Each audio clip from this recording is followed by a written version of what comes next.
Chris, and we have Gauss on today. An exciting couple of announcements, and I know you guys have been looking forward to it for a little bit. Everybody, I think, has been looking forward to launch for just quite some time. So I'm really glad that we get to bring you guys on for round two, and I'm sure that there are going to be a lot more rounds to come pretty soon here. But how you doing, Gary? I'm doing well. Yeah, it's been busy doing awesome things. Lots of 2 hour nights of sleep. It's generally, 3 or 4 is my minimum. 5 or 6 is the maximum, I think, in most days. Gotcha. Yeah, that's not an ideal schedule. The 3 hours 3 hours of sleep every night. Um, but you know Lots what? to do. What's up? I said lots to do. Yeah, for real, for real. You guys have a lot coming. And so I like to start things off just a little bit differently for people that might not know everything. Like they hear us talking about Gauss, and a lot of people will know what Gauss is doing, but just to get to know you a little bit more and a couple of your thoughts on in general. And I know we've chatted a little bit about it, but I want to hear firstly your thoughts on just the overall market and how you think things are looking over the next. You have a very unique perspective, I think, but how you think things are going to play out over the next, few years here. You're talking about Just my view on the macro. yep. Yep. Interesting place to start. When we started this endeavor, I didn't want to launch in the bull. I had a fair idea of what the market cycle was going to look like. Wanted to launch in Q4. Beginning of this year, we had set a launch date, and it only moved twice since then. Obviously, now we've already launched the blockchain and hit the launch date that we finally announced, because we only announced one official date. I have a perspective on global economics that I think, it's fairly well informed. And just looking at, as we were talking about, because we talked a lot last night, but understatement of the year, right? But as I said, I look at things like machines. Everything's just a cog in a machine. So back in November of last year, so a year ago, nitrogen prices started spiking, which I knew was going to affect food prices this year. That was before Ukraine got invaded, which further increased, fertilizer prices and reduced the production of grain in Europe and things like that, right? Those things have very large ripple effects that hit everything. To the point where you have world leaders looking at making deals for food for a year and 2+ out already. India made a deal with the Taliban, not that I'm going to comment on the politics of that, but to provide them with food throughout 2023 and into 2024 for the rights to build in their country. So decisions like that should signal to anyone looking at it that enough of them do realize what's coming, right? Or what we're looking at with food shortages globally and all those things, and how that's going to affect pricing. Here in the Western world, in the United States, we're fairly fortunate that we have sufficient supply. We do produce a ton of food. And it's not likely, it'll make things harder and more expensive, but it's not likely to be famine in the United States and North America. That may happen in other parts of the world. All that's to say that I think this recession/depression, depending on how they want to move those goalposts on definitions, is going to last a bit. We'll see some false rallies or bear rallies. You're already seeing Q4, the typical annual consumer, everything's going fine. People are spending money for the holidays. That's fairly typical. Even amidst all this, right? We still have the Fed raising everything or interest rates by 75 basis points. It's still likely lower than what they want to do. They should be looking at 125, which is really, that would be a terrible signal for a lot of investors, but Yeah, how deep do you want to go with this? Where do you? No, I appreciate the look, and I think really it's just to demonstrate the perspective that you take. I think it's important to get to know the way people think, especially founders of projects and businesses, really, because I mean, realistically, if you have a very, very intelligent, or someone that's business savvy, right? That goes a lot further than just an idea. And the idea of a project can be good, but if you don't have someone that understands what they're doing, it doesn't mean much. And so that's something I always like to dive a little bit into on like asking some question that gets people to see kind of how you think. And so I appreciate Yeah. the perspective there. I want to add a caveat before moving on. Hmm. Like, I don't think it's all doom and gloom. And Hmm. I'll say this, I've spoken to plenty of people. I repeat often, like, you can't plan for worst case scenarios, right? Hmm. You can't plan for a nuclear apocalypse or zombie apocalypse. You can't plan for those things. Yeah. So, it's better than to, plan for the positive outcome, or at least a baseline outcome, right? I suspect by 2030, 2040, things will significantly change. You know, your generation just turned out at, voting booths in unexpectedly high record numbers. Hmm. And the older generations are shuffling off the mortal coil at uh, not insignificant numbers. That's just how linear time works, and we haven't solved aging. So I think there's a lot of interesting things that are going to happen over the next 10 and 20 years. I just wanted to close on that, Hmm. like, note that it's not all doom and gloom. I do actually see positive outcomes, and that's what we're planning for. That's Hmm. what we're building for. Yeah, the long term play, right? Yeah. Yeah. Austin says, "Don't worry." He said, "Is that a challenge?" My underground bunker says otherwise. Austin, let us in. If it goes to a zombie apocalypse, let us in. Um. I mean, that's an interesting thing because you do. I have friends who are preppers, Hmm. right? And I know a guy who has an actual, like, legit compound out in the middle of nowhere somewhere. Um, Old family friend. You know people living in the South. I Yeah. also know veterans who are very much that way. And I'm like, that's cool. You spent a ton of money doing that, and you're spending a ton more every year maintaining it, Hmm. right? Um, like, one of them rotates 10% of his ammunition stock every year, plus has to rotate food stores. It's just a Yeah. well-maintained prepper. But sure, what happens if you can't get there? What Yeah. happens if somebody else gets there first? What you really can't plan. I had another friend who was like, "Well, should I buy a cabin on top of a mountain somewhere?" I was like, "Man, in an apocalyptic scenario, do you think your deed would just hold that for you?" Just a funny little anecdotal side thing, but Yeah. uh, It's whoever gets there first. yeah, that's why, I mean, look, any nerd worth their salt has had these conversations enough. Like, what would you do in a zombie apocalypse? Who is your survival team? I think every nerd group, in the world has had similar. Um, but when it comes down to brass tacks, right? Like, what are you actually going to do? You have no idea where you're going to be, Hmm. you know? Anyway, yeah, that's way off. It's like you're planning for the worst case scenario with like best case variables, right? Like, Precisely.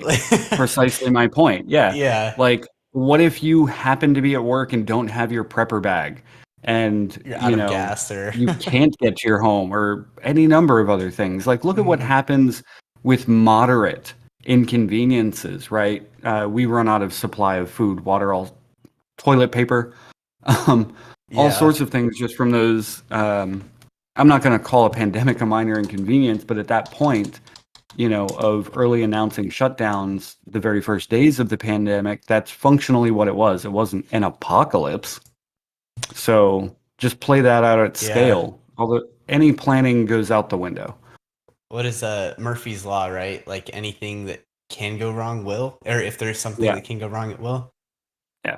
Yeah, that that's great. Interesting first question, though. Yeah, yeah. Um, and Like I love the tangents that we go on, but let's get into a little bit of what you guys are doing. How was launch why don't we talk a little bit about that? I think most people know who you are. So I want to dive like straight into Gauss. Yeah, launch went great. I think, I see Mac in the audience. I think our marketing team has this constant struggle with me because I tend to not overhype things. Um, and I'm very thoughtful or even cautious to a degree of creating hype. Um, so I constantly, for months, I've been saying, yeah, launch is coming. It's Hmm. awesome. It's a super important milestone. I am happy about it. Hmm. It is an accomplishment, but it's not going to look amazing. It's not going to be, a rocket taking off like a launch pad, literally. It's going to be the technology exists. It's clearing blocks. We have a block explorer. Hmm. Um, but, chances were even then that we weren't going to have the swap up at the same time Yeah. and a number of other things. And being a curated ecosystem, that means it's not just open for everyone to use. Hmm. Like a normal decentralized blockchain launch, people would be building on it already. Yeah. Um, with us, we're building a lot of the native stuff and we're, working on the curation process and having meetings with potential partners and all Hmm. sorts of stuff. We have a really, really big one tomorrow that'll be awesome, that I can't really talk more about. Um, other than saying it's one of the world's largest talent agencies. I can say that because there's a few of those. Hmm. You said Um, talent but agencies? what's that? You say talent agencies? Yeah. Gotcha. But yeah, it's awesome. It's exciting. It's clearing blocks. It works. Everything is running in Yeah. essence. Yeah, and it's And also, we have one developer. I don't mhm, know if anyone else knows that about our team. I'm a semi-technical co-founder. I can code, I can review our code, but Austin is a couple orders of magnitude better coder than I am, despite me having been coding since like what, the early 90s, most mhm. likely. Um, he's phenomenal. On the Mhm. technical side, he's the sole driving force that got us there. He's not only our developer, he's our system administrator, our network administrator. Like, it's remarkable. He's a one-man army when it comes to development. I'm looking forward to getting him some support. We should have our next developer joining the team in a few weeks, and then working on bringing in capital to continue expanding the team. But Mhm. Yeah, that's huge, especially for, like, in my opinion, like a big thing that's going to stop, a tech startup is developers and like just the bandwidth that a developer has, right? That's a huge bottleneck on how fast something can move. yeah, Yeah, so yep. But there's a couple reasons, why we chose to launch mhm, with the products we're launching with. Uh, a lot of thought went into all of this mhm, because the underlying architecture is well battle tested, audited, as is the swap and everything else. Our MVP, which is what this is, it's a launch, a working product, but it doesn't have a lot of the Gauss 2.0 stuff. mhm. So, Yeah, it's just waiting for or building that out and then releasing it. Right. I know you guys have an interesting theme, and it's one of those pieces that a lot of people are limited by because blockchain, unfortunately, smart contracts aren't the most forgiving. Once you deploy them, it's not the easiest to go alter them unless you prepare for that eventuality, right? So you guys have this kind of core value, and we touched a little bit on it yesterday, but the value to just always be constantly changing with technological improvements that are going to continue to happen. Um, yeah. Um, I mean, yeah. that's so smart contracts being immutable. I agree with the blockchain being immutable, Hmm. the underlying ledger of Hmm. transactions. I've often said that I don't think blockchains themselves, or because they're functionally, a language or an operating system that you're building on top of, Hmm. um, they need to be updated. They Hmm. need to be improved over time. Same thing with projects and their smart contracts. Those have to be updated, upgraded over time. You would never, like, people would not use an app or play a game or an operating system that could never be updated. Yeah. So, Yeah, just think about that, right? Imagine yeah, going back but to like dial up. that's how most are in this space though. Mhm. Like really, that is how things are going. Like even economics, right? Projects launches their tokenomics. Look at Axie Infinity. Great Mhm. example. They launched with poorly planned tokenomics, achieved massive success, but on a hyperinflationary model at scale Mhm. with no additional sinks in that economy because you're creating microcosms, small circular economies Mhm. that need to be well thought out and planned. And if something happened, if something wasn't well thought out, you need to address that. But most don't, and most won't. Yeah. And that's to the detriment of those projects and everything else around them. Yeah. So tell me if I'm kind of hearing this right. So you guys are now launched, but you feel like you're letting down the marketing lead only because you're looking at it as a whole big picture. Like you guys have accomplished, I mean, this is but what, one step that you've taken in the next 20 miles. Well, it's I wouldn't say letting down because again, I want to be sure that we're Mhm. celebrating our victories, Yes. which is something I'm personally not great at. Because me, it's like, okay, I put down a paver on the path. I'm already holding the next paver. I have a Yeah. stack of pavers and a plan on how to lay them. Mhm. For me, I'll celebrate laying the path, but then I have a whole yard to do landscaping for. So there's more work. And that's just, I've always been this way. Mhm. But on the marketing side, no, it's just that I am pretty, I don't know the right word for it. I cautious again. Mhm. Like it might be the best word here in that I don't want to create a ton of hype Mhm. before something's done. Mhm. It's very antithetical to what you see in this space. I want Yeah. us to launch now that the blockchain is launched. I'm like, hey, go shill that away.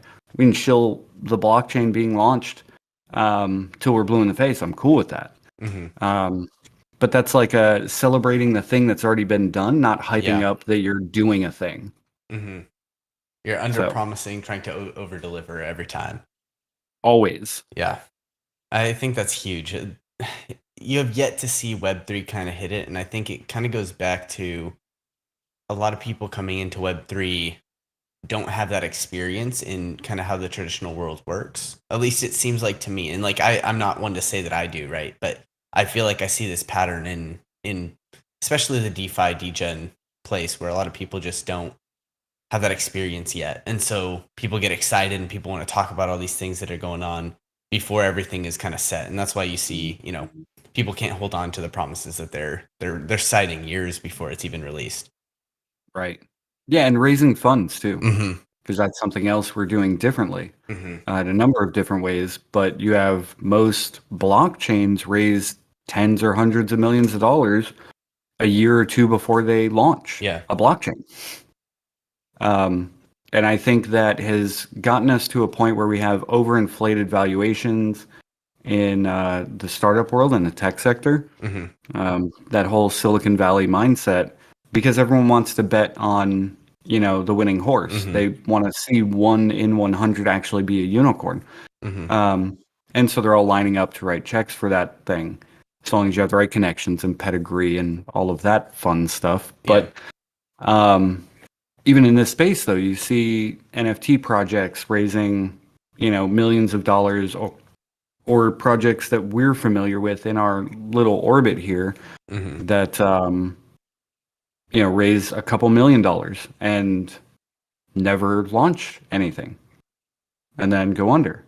And Yeah. that's tragic for the space. But it's also, borrowing back from our conversation last night, it's also not uncommon in tech cycles. Mhm. Happened with .com.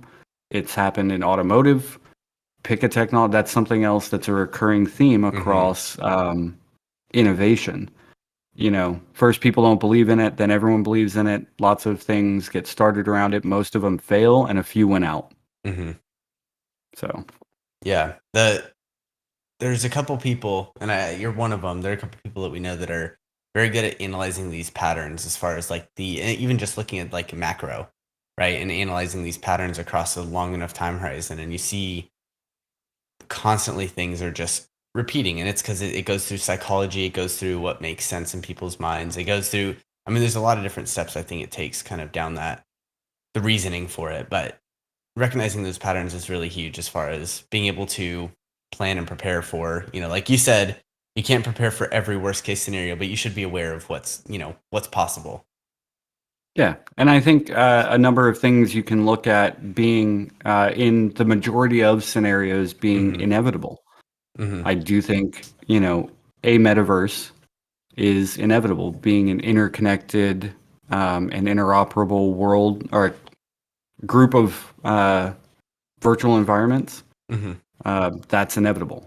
That's going to be the future of media, entertainment, advertising, all of those things. That's what we're building toward.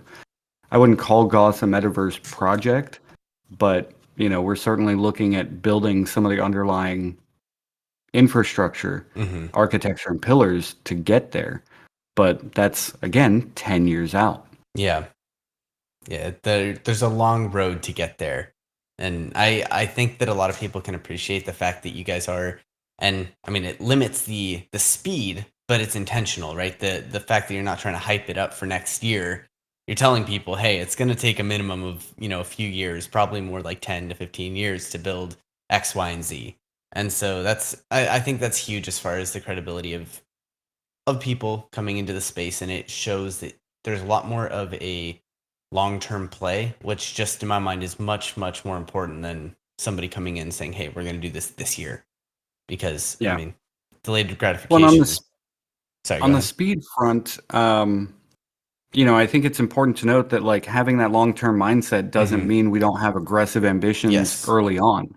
Because I think anyone on our team, anyone that's been privy to that background information would disagree Hmm. with that statement that like, we're going slow or something because we Yeah. have a certain trajectory in mind, certain milestones we'll be aiming for. Um, Even just the clients we're looking to work with. A lot Hmm. of what we're doing is very aggressive, Yeah. but it's all part of a much, much larger plan and timeline Hmm. because I think that's the best way to plan for these things. Hmm. We're a tech startups. It's not, Yeah. uh, we're not some little pop-up shop or degen project. So when all this was not initially started, but the plan started fleshing out, I think the best way to do that is to look at where you want to be in 5 years, 10 years, 20 years, and figure out how you can get there. Hmm. And you're going to miss milestones along the way. It would be foolish and naive to say that we're going to hit 100% of our milestones always. Like Yeah. everyone who's done anything great fails so many times, even while they're on that journey, to doing that great thing and beyond. Hmm. Um, but you have to look at, that sort of long view Yeah. if you want to get there. If you're only ever planning for next quarter, next year, you'll never make that very long timeline. Hmm. Are you, and this is just kind of a personal question, I guess, are you somebody that focuses more on setting kind of that reach goal and trying your best to hit it? And if you fail, you fail, and you're like, you got as close as you could? Or are you somebody that's like, hey, I'm going to put it like tough, but it's very much in reach? So it depends on the goal. It depends Hmm. on the objective. I actually just introduced a couple more of our team members to this book, Measure What Matters, which I mentioned to you Hmm. and Zach. It's a book by John Doerr, who's an early investor in Google, um, worked with Intel. Anyway, they have objectives and key results that Hmm. they started working with, and there's committed objectives and aspirational objectives. Committed are you want to see like launch for us was 100% committed objective. Shy of 100% would have been a failure, Hmm. right? And then you have aspirational objectives, and that could look like hitting certain large community goals or the things that break down from the tech world's BHAG, big, hairy, audacious goals. That's actually a thing That's in funny. Silicon Valley. That's an actual term. But like Google's BHAG was to organize the world's information and make it useful. That's not verbatim. Hmm. Microsoft's was to put a computer on every desktop. And this is at a time when nobody thought computers were going to be anything. Um, so those are like the big objectives that you break down. And obviously, there's not a computer on every desktop, right? Hmm. Did they fail? Did Microsoft fail? I wouldn't say so. So, you have your committed objectives and aspirational objectives. They work very differently. Yeah, definitely, definitely. Um, if you're good with it, why don't we move into a couple questions that we got? Because I don't want to lose track of all these that are flowing by.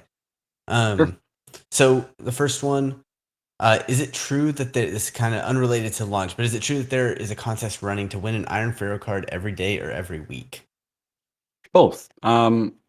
So our Iron NFTs are one of our products, right? Mm-hmm. So we have our Pharaoh card NFTs. There's multiple tiers of those, Iron being the lowest and the only one we've launched thus far. Mm-hmm. Holders of those NFTs have an allocation of our native coin. That's part of how we're distributing our native coin.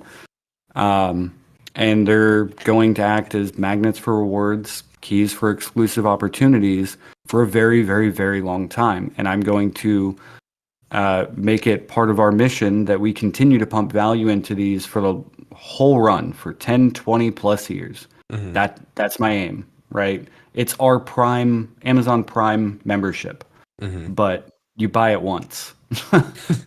One-time purchase. Yeah, because we're going to imagine if you got a free sample of random products that just launched on Amazon all the time. Yeah. Just always, just random airdrops. But that's part of what that is. We're taking a chunk of the supply of them, setting it aside, and we're running the Ding and Wing contest, the daily Iron NFT giveaway and weekly Iron NFT giveaway. Mm-hmm. And those are going to run for 5 years, which I Yeah. think will be really cool down the road when they're worth significantly more. And like, let's say the Iron NFT and its allocated gang or whatever is worth like $5,000 in a couple years or whatever. And I'm not speculating. This isn't, financial advice or anything like that, but it would be really cool to still be giving those away to our community every day. Like, yeah, we have a daily $5,000 giveaway that we just started planning, from the beginning Yeah. to run for 5 years. That'll be awesome. Mm-hmm. And then we have the others. We have nickel, chromium, or nickel, cobalt, and chromium. But Mm-hmm. Yeah, definitely. Another one. This one's a little bit longer, so there's a couple parts to it. You're using a permission blockchain as opposed to permissionless. And you don't like that smart contracts are immutable because you want to be able to update code outside of the standard redeployment of smart contracts. To me, these are core concepts and building blocks of why blockchains and decentralized finance exist and why they were envisioned in 2009 with Bitcoin and 2016 with ETH. Why not just build a Web 2 application where you have full control by default? Why are you building your own blockchain instead? so a couple things here.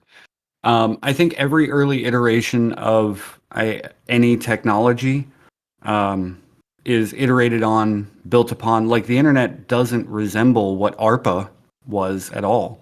TCP/IP came about. IPv4. We have IPv6 now. All of those things. The end user, though, doesn't really. They're not concerned with the underlying architecture of what those things are. They're concerned with user experience. That's you don't have people sitting in IRC chat rooms anymore, and a lot of things like that. So, to your first point, yeah, I think smart contracts for many things should not be immutable, because you would have to redeploy an entirely new smart contract and deprecate the old contract and tokens. That's tech bloat. You're just going to have a lot of useless crap sitting in people's wallets. It's inefficient and it's ineffective. When you're looking at developing an entire ecosystem to be used by tens or hundreds of millions of people and large brands and all of that, that's not an effective way to start building. It's a core concept of what the blockchain, space was initially. And I'm not at all knocking whoever Satoshi Nakamoto was, but even that, right, can never be adjusted. It is not intended to be. There will only ever be 21 million Bitcoin. That in its own way is beautiful and tragic, because it's again, Bitcoin is inefficient and ineffective as a currency. I think anyone else who says otherwise has a very narrow perspective of it, or a very maximalist perspective of it even. It's not something that can be built upon the same way that what we're aiming for. You wouldn't use an operating system that was coded in 1980 any more than I want to build on Bitcoin in 2040. It's a sad, tragic, part of that, but it's part of the cycle of things, right? You continue to improve and develop upon technologies and innovations. Smart contracts themselves, we're using upgraded or upgradable proxy sets, transparent proxy sets of contracts for a lot of things, because the smart contract itself at present isn't upgradable. It's still an old version that's forever there. And I think that's a fine way for us to go about this now, but it's just an evolution in this process. I guarantee by 2040, the blockchain space will resemble far more the Web 2 space than most DeFi maximalists want to think it does or will. Are you talking more on the fact of the decentralized factor won't be the main selling point? It's going to be more the utility of, games and things like, is that more what you're getting at? Right. Well, and to tie those in, like part of his the last part, why are we building a blockchain? Here's the thing: if we weren't building a block, we could do everything we want to do with Web 2. However, I would need to create a new way to solve the Byzantine generals, the double spend problem that this solves so elegantly. That creating an immutable ledger that is a create read database rather than a create read update delete database solves this very well. If you look at games like World of Warcraft was one of the first. They had Warden. Diablo was, I think, actually the first game that solved the duping problem for large-scale multiplayer games. They functionally had to build something similar with a individual digital asset identification system to prevent duplication. The blockchain could solve that very elegantly. So anything we did would be trying to make a better tool than the blockchain. And I think it is an elegant solution for that problem. But yeah, it's definitely going to be more about the utility and experience down the road. That's the truth of every technology, every innovation. You're selling the dream, right? Like that is like, it's really what is the real asset there, and it's the utility. Oh, it's about utility. Yeah, down the road, it's about utility and user experience. Nobody, Gotcha. again, the internet, if it hadn't evolved to be more usable, would not, be what it is today. You have to create things that people can and will use. And a lot of times you're designing for the average person. You're not designing for the nerds. Right now, everyone in this space, we're the nerds. We're the guys that were sitting there with like really old, like building computers and talking to one another in IRC chat rooms. That's who we are in this space right now, being this early. And that's not who this has to be built for, unfortunately. Not if you want mass adoption. You have to build for the masses. Yeah, I think that piece is a very good point. Nate had a follow up on the double spend. It solves it like the double spend if you have enough validators or miners to establish trust. But I think you read that you control all the validators. So it solves double spend inherently by the technology. The validators number of or means of distribution of those validators is just talking about the actual security of the thing, right? I don't think love or hate Binance, but they only have 21 validators. They've been remarkably secure, even to the point that because they're centralized, they actually just recovered, what was it, 400 million out of a hack.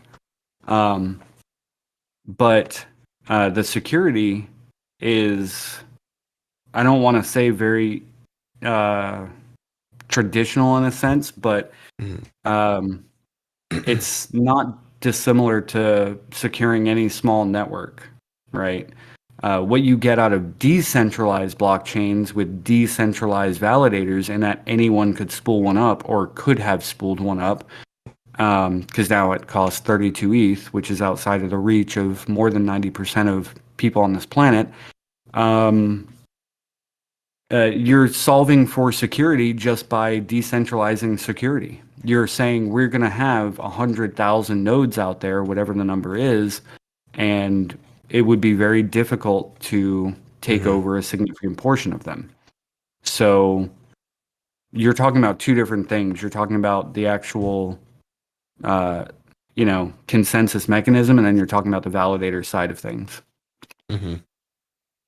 Gotcha. So it's more like you have to trust the operators of the validators, right? There has to Well, be that's what they're getting at, I assume. yeah. Um, Next up, why should a project? No, I'm sorry. The as far going back to like the Bitcoin example that you gave on the fact that it's more similar to the first chat platform was created. What about like Bitcoin Lightning? Like it's a scalability layer solving the issues that you were talking about. I think again, it's not built on, it's a layer two solution. Hmm. It solves those bottlenecking problems the same way if, Polygon does for Ethereum. And layer two solutions are great. It doesn't solve the problems that Bitcoin itself has, right? Being 21 million coins forever Hmm. um, is beautiful and tragic. It is an awesome first approach to all of this, but it is not the best way to create a currency. To create Hmm. living, thriving, sustainable economies, you can't have something like that. You will forever look at who holds Bitcoin. This is a great example of that. But the vast majority of Bitcoin and a number of other cryptos already are owned by the people that they were launched to fight against. It's really interesting, and like FTX is a great example of this, watching this space continually repeat traditional finance problems. um, I personally think that a better system could be made where you have a built-in programmatic poison pill, for example. Like this is a proposal I had for developing a DAO's token, in that if somebody wanted to, continue purchasing above a certain percentage, it just auto mints out and divides across all holders. So you're not diluting supply for those holders, you're just splitting programmatically based on some large whale bad acting and trying to obtain a higher percentage. That is an interesting mechanic economically that we could explore. But Bitcoin is 21 million tokens that are going to go up in value, presumably, until or unless people, don't see value in it or the system breaks down because it's too cumbersome and expensive. I think one of the most interesting things we'll look at back at Bitcoin, besides launching the entire blockchain revolution, is going to be how it pushed energy manufacturing, Mm. because the advancements being made to power Bitcoin are not insignificant, right? And in Hmm. 20 years or more, that's an impressive catalyst. but I don't think Bitcoin as a layer one solution is long term effective to build upon, even with layer two solutions that are building on top of it. That's band aids on top of problems. You need to solve the problems, not continue to stack band aids for a decade or two or three or five. Again, looking back at operating systems, it would be like patching a single operating system, or not, you're not even patching the operating system, right? You're Hmm. constantly developing on top of a 20-year-old or more operating system after years rather than starting from scratch, building a new operating system and launching that. It would be like trying to launch an iPhone on a 1980s operating system. Hmm. Okay, we've gone through a lot already. Jeez. Yeah, I love the conversations though. I think it's very, very fascinating hearing the different Why, opinions. can I answer that next Oh, one? go for it. So I saw Render's question of why should a project choose Gauss blockchain instead of any other high traffic blockchain? Hmm. Um, I think that a number of businesses will, looking at first large brands, will look at launching on every other chain. You can see Starbucks and Polygon, and there's tons of other examples. Anyone looking at tokenized projects, that is not NFT projects, but an actual token, I think is going to find that their brand image and their audience is materially harmed in the long term by doing so. If Starbucks customers lose $80 million because they're on Polygon with scams, that's going to hurt. They're going to leave Polygon. That's just the way that's going to work. For smaller projects, I think we're going to be building some interesting technologies at a faster pace than decentralized chains are going to be able to do. I also think we're going to be incentivizing it in interesting ways, providing liquidity, providing grants aside that, and really setting projects that make it through our curation project process up for success. Because being curated, we have a lot of unique opportunities to us that we want to create a high quality, high integrity ecosystem. And we want to see every project that launches on Gauss set up for success. For a lot of smaller projects, that's going to mean ensuring that their business fundamentals are in place, that they have the right legal support or operational, organizational, marketing support. All of these things that generally don't exist for most projects. We're looking forward to being able to do. And then beyond all of that, there's, because we're curated, we're really looking forward to being able to provide a secure, safe ecosystem where we hold projects and bad actors accountable, which is, again, a unique thing in the space that no decentralized blockchain can do. Hmm. Yeah, definitely. It's your guys' method of approaching it is you have your very specific target audience, and I think that's huge in itself. You mean all of humanity? That's a real specific. Little bit.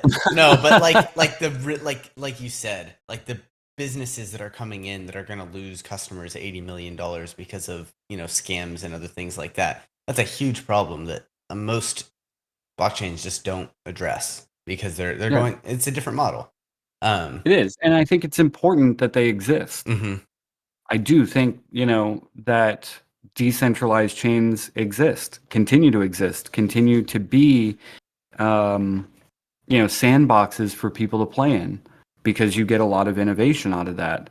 But I also think that a lot of decentralized maximalists, I'm throwing up air quotes here, just creating a term, aren't realizing what all decentralization could be. I want to Mhm. decentralize revenue streams and business models and things like that. Mhm. I'm less concerned about the decentralization of the validator structure. I Yeah. think there's larger societal structures that could be remarkably decentralized, and we can help work toward that. Mhm. Um, that's the interesting side of thing for me. I'm looking bigger and more long term. Gotcha. Gotcha. Yeah, Gus, you here. I mean, the whole mindset and the whole thought process around it is very different from what is currently like. Like it seems like everything is just trying to accomplish the same thing. And you guys are, not everything is, but I think you get the point. A lot of the biggest projects are, which makes sense. There's a lot of market in it right now, but you guys are coming at it from a very different angle. I do want to branch into the partnership that I know you guys tweeted about. I know some people brought up, but I did want to talk about that. And if you wouldn't mind, I'd like to Drop the bring. image. Yeah. Or wait, I was going to announce this one first. Oh, okay. Let's do it. Let's start with this one first. Awesome. Because we've been talking for months, and what I was just talking about, wanting to set projects up for success, that's going to mean working with a lot of third parties. And that's one of the things we're looking forward to working with Cardinal House on, to help projects launching with Gauss to set up for success. And I think it's interesting working with a lot of smaller third-party projects like Cardinal House, because we get to build together, right? I think that's really interesting. We get, our personal conversations, aiming to help Cardinal House improve, building better tools for a year and 2 years and 5 years from now that we can continue to use together. So I'm really looking forward to it, Chris and Zach and the rest of the Cardinal House team. And the community. Like, you guys are along the journey with us. Yeah. Yeah, I think we're super, super excited. And ever since like we initially started talking and Zach came back and was like, hey, I talked to Gary. I was like, interesting, what happened? And after like first getting those like chats in, I was like, you know what, this is something huge that I want to support in whatever way I can. And you guys are just doing amazing things as far as the support on our end. So we really, really appreciate that. And I can't stress this enough. Like this, and we've chatted about it before, but I really do thank you. And I know we all do. And we're going to be here working with you guys as best as we can to continuously provide value to the projects launching off of Gauss, and then to you guys as well. Yeah, and we're looking forward to, I personally am looking forward to seeing you guys succeed. I've said this before in our early calls, but you guys are not dissimilar to me, almost 20 years ago. But yeah, we can totally bring on our other guests, and I'll drop that image as soon as you get them on stage to talk about the other partnership, because we have 2 really cool announcements that we wanted to make. Raise your hand if you wouldn't mind, whoever is coming up, because I know there's a handful. I don't know how many we're bringing up is more what I'm getting at. So if we I am have bringing one. it up, just invite him up. Okay, sure. Oh, there we go. Boom, you're up here. Hey, how's it going? Hey, Atlas, how are you? Good. Yeah, congrats on the launch. Very, very good. Oh, look at this. We're getting like the whole team up here. Every one of our calls is with the whole CryptoLink team. I love you guys. Yeah, so we're excited to announce that we're going to be working with CryptoLink in a couple different ways. They have a really interesting, technically speaking, bridge solution that appealed to both Austin and I. So we've been talking about this for a while. And have you already announced A2A, Atlas? That's been announced publicly, right? Yeah, correct. We have a few videos on our YouTube channel. Wally did a Right. great job in animating those to kind of explain what it is. But yeah, that's public. Yeah, okay. So we're also looking forward to working with them with their any-to-any swap, which I think is, again, a really interesting solution that they're approaching this problem, because I've said numerous times that bridges scare the shit out of me. That is one of the largest threat vectors in this space, and there's, I think, healthy amount of concern on our part and everyone's part. But I'm looking forward to this because it is a really awesome solution. I know Austin and Atlas have spoken quite a bit on the technical side. So this is a really cool one. Also, CryptoLink is going to be the first other project to be launching smart contracts on Gauss with their CCC, the cross-chain cosmonaut NFT, which I think is also an awesome NFT, because they're going to be giving discounts on their any-to-any swap, which is impressive. all the way up to 100%, I think. But I'm really looking forward to it. So Atlas, Wally, Cletus, and Pista, who wants to say something about what you guys are building, how we're going to be working together? Because there's a whole bunch of stuff. Yeah, there's a lot. We do a lot. I'd like to say we have about 4 projects built all into one. But Yep. yeah, we're really excited to be one of the first projects onto Gauss and create that channel into the ecosystem. So our whole vision behind the project is breaking down the barriers between chains, and it's really nice to see a new blockchain launching and I guess becoming barrierless from Genesis, which is pretty nice. So one of the other things that I'm excited about is our trustless bridging as a service. So like you said, bridges scare the shit out of me too. That's kind of the genesis of this project back in February during a time of multiple bridge hacks.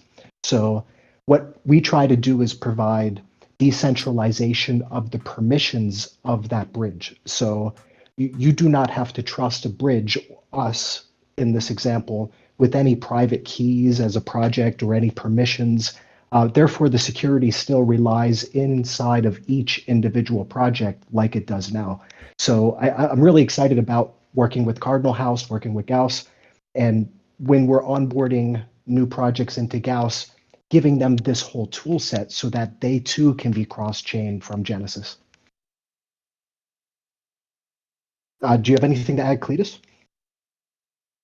I think you really hit the nail on the head, Atlas. Now we're just very, very excited to be working together with Gauss on this and to provide a bridging solution into your ecosystem. And yeah, with the NFTs that we're going to be providing, the Cross-Chain Cosmonauts NFT collection, which is the first cross-chain based, utility-based NFT collection that we know of in the DeFi space right now, and that is coming to Gauss as well. And just everything that we have coming, we're very, very excited to be working together. I can also say that our Iron NFT holders are going to be benefiting from this, our very first project launching on Gauss, in a couple different ways. There's going to be a snapshot, some discounts, some airdrops. Can't really say more than that, but that's coming as well. Alfalfa. Awesome. Yes. And if you guys don't know exactly how this bridge is going to impact what you're doing, because I don't think that was mentioned, but bridges right now, just think about the amount of time it takes to bridge. Think about the risks that there are bridging, whether it be security or some kind of hack. And when I say security, I mean like some kind of hack. Now imagine if it was just instant and you removed a lot of that risk. That's what CryptoLink is bringing to the table, is going to be instant bridging, which is crazy if you think about it. Well, as fast as the blockchain allows. Yes. There's always going to be those bottlenecks, but it's instant as far as what you guys are doing. Yeah, bridging into Ethereum taking an hour isn't our fault. Exactly. That should be fixed soon. But yes. Yeah, sure. They've been planning on that for 5 years. They've been developing on that for 5 years. And they've been saying soon for 3 of those 5 years. I love Ethereum. But again, there's only so much they can do and so fast they can do it. Mm-hmm. Yeah, it's definitely tough when you have, like you touched upon it earlier, this immutability that it bottlenecks once something is launched. It's not necessarily a bottleneck, but it kind of does, right? There's still that limitation. You have a bottleneck creating consensus among developers. Mm-hmm. And that's just a human problem. If you take anything and you get 100 people and you try to get consensus, you're going to have a bureaucratic bottleneck. That is literally what that is. And the other side is you have, there's a lot of really, really good EIPs that get proposed on Ethereum that aren't launched by the in crowd or have a ton of support. And so they end up just collecting dust and dying off. And that's also a tragic part about that scale of decentralized development. And it happens with, I mean, it happened with Linux and everything else. Like, it's interesting to watch those cycles, those products, because it's not new. This isn't the first time it's happened. I think any of those mostly volunteer communities of large decentralized developers suffer similar. They have a lot of great things that come about it, but then you also have downsides. Everything has pros and cons. I think that's, if you say there's only great things about Bitcoin or Ethereum, I think you're running around with horse blinders on. I think there's an interesting piece that you kind of alluded to as far as there is that decentralized aspect, but then there's also this piece where we're so early into development when all of the thoughts going into this are by people that are in this space fighting for decentralization, right? Which isn't what the masses want to move into it. And so you're going to have this kind of push towards creating this super decentralized aspect of something when that's not the main selling point. So it just means it takes longer to get to get that mass innovation, or at least until people come into the space and are like, hey, the big money wants to see this, and then that stuff gets developed because of it. But it becomes tough when you have individuals. I mean, that's the reason you have a CEO of a company, right? Because you have to have some kind of decisiveness, or else nothing ever gets done. Right. That's exactly right.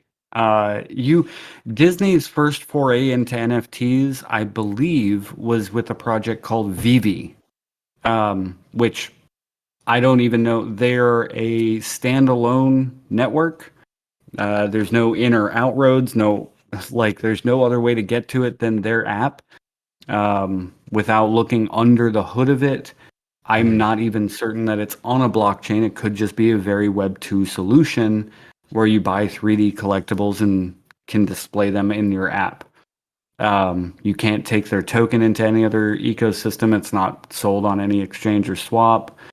That's the safest route that they went with. I think it's a terrible route because I want to see interconnectivity and between all these ecosystems. But that's an example, right? And they're going to continue testing the waters and whatnot over time. But the end user doesn't care about what's under the hood. The average driver doesn't need to know how an engine works in order to drive a car. They want a good driving experience, or 10, 20 years from now, a good driverless experience. Yeah, super, super big. I think that is one of the pieces that will slowly be adjusted as you get more and more people coming into the space that are from the mainstream culture and, starting to give their opinions on things. But I do think that, especially at the beginning, was some kind of limit. It placed a limitation on things, for sure. Yep. But is there anything that any of you guys want to add on to, Gary, I'll let you start first with Gauss, what you guys are doing. Anything you want to add before we close it off here?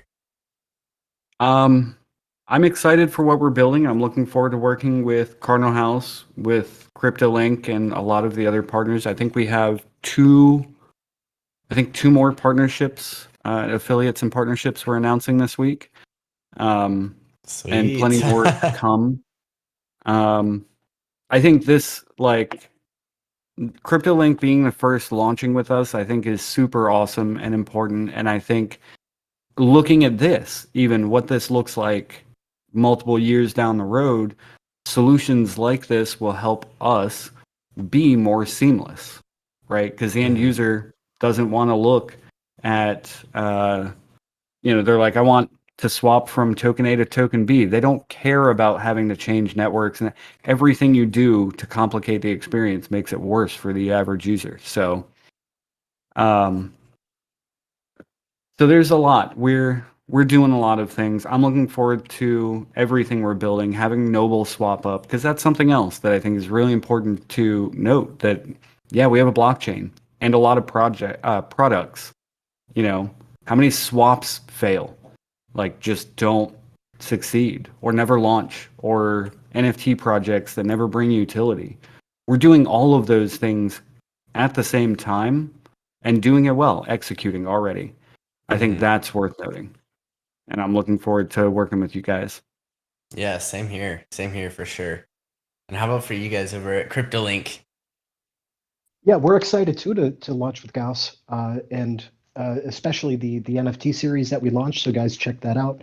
Uh, when you're bringing utilities with NFTs, that is very rare, and I think it's really nice that Gauss is a permissioned blockchain. So a lot of these Ponzi's that we see everywhere else.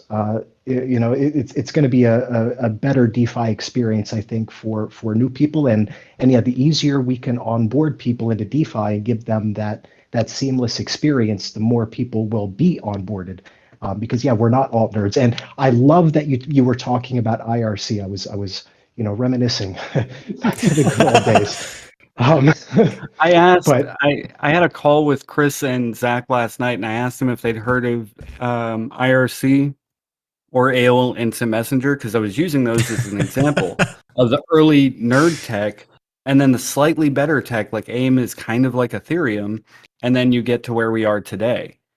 Not saying Gauss is, yeah, 20 years after AIM or whatever, but still an advancement. We're I was right. I was right at the tail end of Gopher. So yeah, well, see, I still remember Usenet. we're aiming to be like, I think it's important to note that Google wasn't the first search engine. Facebook wasn't the first social media company. Gauss isn't the first blockchain. We don't need to be. We're just aiming to be the best. Mm-hmm. Yeah, that's definitely everyone's seeking to accomplish that, and I think it's all about the strategies you use to do it, and then how you guys actually deliver on those. So I'm so excited to be working with both you guys and everything that's coming soon. Yeah. Soon is in like just the future, but well, the Yeah, we're swap's very coming. excited too. The swap should be coming by the end of this month. USDC integration is another thing. That'll be likely our stable of choice within Gauss. Mm-hmm. So Awesome. Lots of cool stuff coming though. So we got the swap coming. We got awesome. Yeah. So The bridge coming. Yep, the swap, the bridge. Yeah. And then after that, they'll have any to any, which will be an inroad, because our swap is going to be a native swap. It is unlikely, if in any foreseeable future, that we will look to handle the bridging in and out, both for technological and security reasons and for legal reasons, because that's a whole thing in the United States, because the SEC and FinCEN just love to put up hurdles. Yeah, there's definitely. But that is yeah, that is actually a benefit, and I actually see a lot of these different hacks and incidents creating noise. Regulators looking into things. I think that's a real benefit, and I think you did touch on it earlier. But once all of these regulations get passed, things get more clear. That's when you're going to see big money, institutional money, really start to flow in. Right now, it's not that they don't want to be in, that they don't see strategies that they may want to try. It's because it's too murky. They don't. These guys don't trade on risk. They do not like risk. Big money does not like risk. So I'm actually pretty happy about regulation coming in general. Yep. Yeah, it's gonna be needed sensible. for the future. Sorry, go ahead. Sensible. I was just saying sensible regulation. Yes. Correct. Yes. Yeah. Yeah. About that. That little caveat there. The one word kind of changes the whole game, right? But I really do appreciate you guys for coming on. I'm sure we'll be chatting all again soon. But anyways, guys, if you have any questions, go ahead, join their Discords. We'll throw links. Zach, if you wouldn't mind throwing a link to both the Discords in the chat. But thank you guys a lot for coming in and chatting today. It's been really good. Yeah. I enjoyed it. Thank you for having me. Thank you. Yeah, thank you. Thank you. Oh, and by the way, guys, hit the Discord link if you guys want some free paper. We'll give you some paper to try out our bridge, and then you can get ready for bridging into Gauss. Awesome. Yeah, definitely try it out. See how fast it is. Just even if you just want to test it out real quick today, like you said, hit the link and get ready for it. But anyways, thank you guys for coming on. We will catch you all soon. Have a good one, guys. Thanks for tuning in. Yep. Yep. Good one. Thank Bye. you. Thank you. Bye bye.